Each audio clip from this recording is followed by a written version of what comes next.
নীলাম্বর তার স্ত্রী পুত্র নিয়ে ঋষিপুর গ্রামে বাস করত। নিজের বলতে তার ছিল ছোট একটি বাড়ি আর দুটো মহিষ। মহিষ দুটোর থেকে যে দুধ পেত তাই বিক্রি করে কোনো রকমে তার সংসার চলত। কিন্তু এক বছর বর্ষার সময়ে ভয়ানক এক পশু রোগে মহিষ দুটো মারা গেল। বেচারার খুব দুরবস্থা, সংসার আর চালানো যায় না, কোনো কাজও জুটছে না। লোকের কাছে ধার করে কোনোভাবে চলছে বটে, কিন্তু ক্রমে ঋণের বোঝা এমন বেড়ে গেল যে লোকেরা তাকে আর ধার দিতে চাইল না। একদিন রাতে তার পুত্রটি ঘুমিয়ে পড়লে নীলাম্বর ব্যাকুলভাবে তার স্ত্রীর কাছে এসে বলল, আমি আজই সকলের অলক্ষ্যে গ্রাম ছেড়ে শহরে চলে যাচ্ছি। বিয়ের যে দুই একটি গহনা আছে তা দাও, সেগুলি বিক্রি করে শহরে কোনো একটা ব্যবসা শুরু করব। যা লাভ হবে তা দিয়ে আস্তে আস্তে সমস্ত দেনা শোধ করে হাতে কিছু সঞ্চয় করে তারপর আমি গ্রামে ফিরে আসব। আমার না আসা পর্যন্ত তুমিও এখানে জীবিকা নির্বাহের জন্য কোনো ধনীর বাড়িতে একটা কাজ নাও, ছেলেটিকেও দেখাশোনা করো। কথা শুনে তার স্ত্রী কনকলতার খুব দুঃখ হলো। তার চোখ দিয়ে জল গড়িয়ে পড়তে লাগলো। অভিমানে সে বলে উঠল, দেখো, তোমাকে ছাড়া আমি এক মুহূর্ত বেঁচে থাকতে পারবো না। তুমি কি বলছো? ঠিক আছে, আমি শহরে যতদিন না একটা বাসার সন্ধান পাই ততদিন অন্তত তোমরা থাকো। নীলাম্বর স্ত্রীকে এই কথা বলল। আমি পাগল নই যে বিশ্বাস করব। তুমি কিছুদিন ব্যবসা করেই অনেক লাভ করে শহরে একটা বাসস্থান জুটিয়ে নেবে। তুমি এখন ভাবছো লাভ হবে, কিন্তু যদি লোকসান হয় তাহলে আমাদের কি হবে? তুমি আমাদের ছেড়ে যেতে কিছুতেই পারবে না। কনকলতা জানালো, তুমি আমাকে এমনভাবে নিরাশ না করে বরং সাহস দাও। নীলাম্বর রেগে এই কথা বলল। এ সময়ে দরজায় কে যেন আঘাত করল। কে বলে নীলাম্বর এগিয়ে এসে দরজা খুলেই যা দেখল তাতে সে ভয়ে কাঠ। এক কুঁজো ভূত কোমরে হাত দিয়ে দাঁড়িয়ে আছে। ওকে দেখে ভূতটি বলে উঠল, শোনো, জ্বর, কাশি, মাথা ব্যথার ওষুধ আমি জানি, কিন্তু ভয় দূর করবার কোনো ওষুধ তোমাদের জানা আছে? নীলাম্বর ভয়ে কাঁপছে, মুখ দিয়ে কোনো আওয়াজ নেই। কনকলতা ইতিমধ্যে সেখানে এসে উপস্থিত হয়ে সাহসের সাথে বলে উঠল, এই জন্যই মাঝরাতে এসে দরজায় কড়া নাড়া? কুঁজো ভূতটি হাত জোর করে ক্ষমা চেয়ে বলল, মা, তোমার ভালো হবে। আমি তোমাদের কথা একটু শুনেছি। সাহস আনার জন্য আমাকেও তোমার স্বামীর মতো একটু ওষুধ দিতে পারো? আমার জীবনটাই ভয়ে ভয়ে কেটে গেল প্রায়। এই প্রথম আমি শ্মশান ছেড়ে গ্রামে এলাম। অন্যান্য ভূতেরা গ্রামে এসে কত উৎপাত করে যায়। তোমাদের এই আলোতেই আমার চোখে কষ্ট হচ্ছে। আমাকে একটু ওষুধ দাও। ভূতটি যে খুবই ভীতু তা কনকলতা বুঝতে পেরে নিজের সাহস সঞ্চয় করে তাকে অপেক্ষা করতে বলে ঘরের ভেতরে চলে গেল।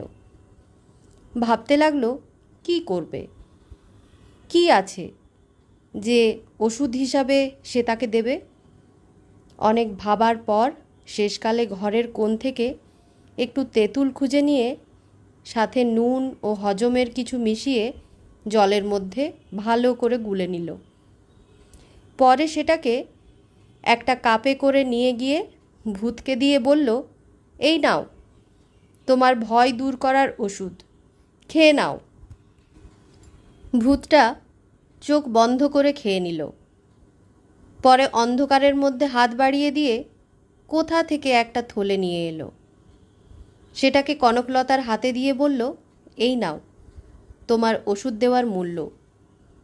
থলিটা হাতে নিয়ে কনকলতা অনুমান করে নিতে চেষ্টা করল কত পরিমাণ অর্থ থাকতে পারে। কিছুটা আন্দাজ করে নিয়ে বলল, আরে দাঁড়াও, এই ওষুধ পরপর 3 দিন অন্তত খেতে হবে। কাল ঠিক এই সময়ে চলে আসবে, ভুলবে না, বুঝলে? কনকলতা ভূতের দুরাবস্থা দেখে বুঝতে পারল ভীরুতা কি ভয়ঙ্কর একটা দোষ, আর সামান্য একটু সাহস দেখিয়ে সে কি একটা করে ফেলল। সাহস ও বীরত্বের দ্বারা তাহলে অনেক বড় কার্যও সমাধান করা যায়। পরের রাত্রেও ভূত এলো। তাকে আগের মতো ওষুধ দিয়ে ভীরুতা ত্যাগ করে কিভাবে সাহসী হয়ে উঠতে হয় সে সম্বন্ধে যা মনে এসেছে তাই বলে ভূতটাকে খুবই উৎসাহিত করল। শুনতে শুনতে দেরি হয়ে গেছে, ভোরের আলো প্রায় ফুটতে শুরু করেছে। ভূতটি উপায় না দেখে একটা কালো বিড়ালের রূপ ধরে শ্মশানের রাস্তার দিকে ছুটে পালালো। ভূতটা চলে যাবার পর দুদিনে পাওয়া 2টি থলি খুলে তাতে মোহর দেখে স্বামী স্ত্রী বেজায় খুশি। আবার থলি দুটোর মুখ বন্ধ করে লুকিয়ে রাখল।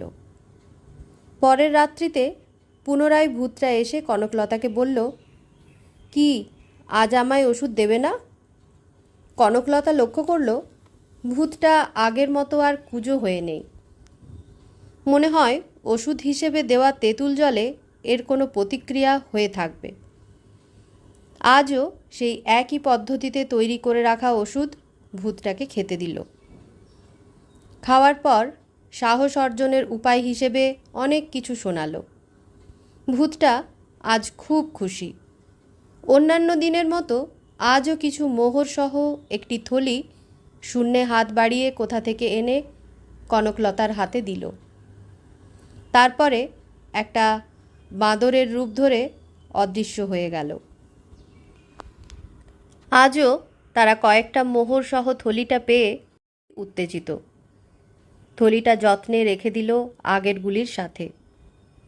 নীলাম্বর স্ত্রীকে বলল, এরকম আরেকটি বার পেলে খুব ভালো হতো, তাহলে আমরা ঋণ শোধ করে শহরে গিয়ে একটা ব্যবসা শুরু করতে পারি। তোমার মতো বুদ্ধিমতী পাশে থাকলে ব্যবসায় লাভ নিশ্চিত।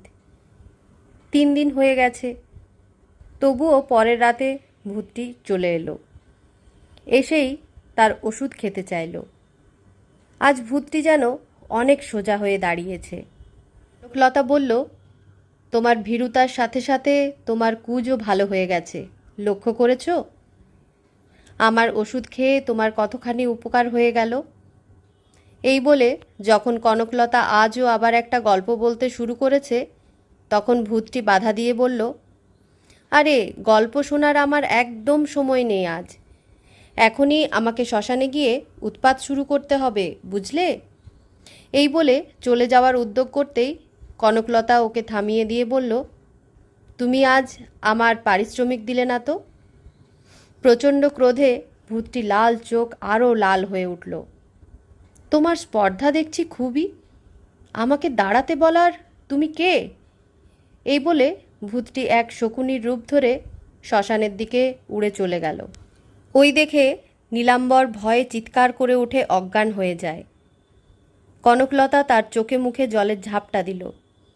সে ভাবছে, আমি যে ওষুধ দিলাম তাতে কি ছিল যে সারবে? আসলে ভূতটির ছিল প্রচণ্ড ইচ্ছা ও সেই সাথে সংকল্প।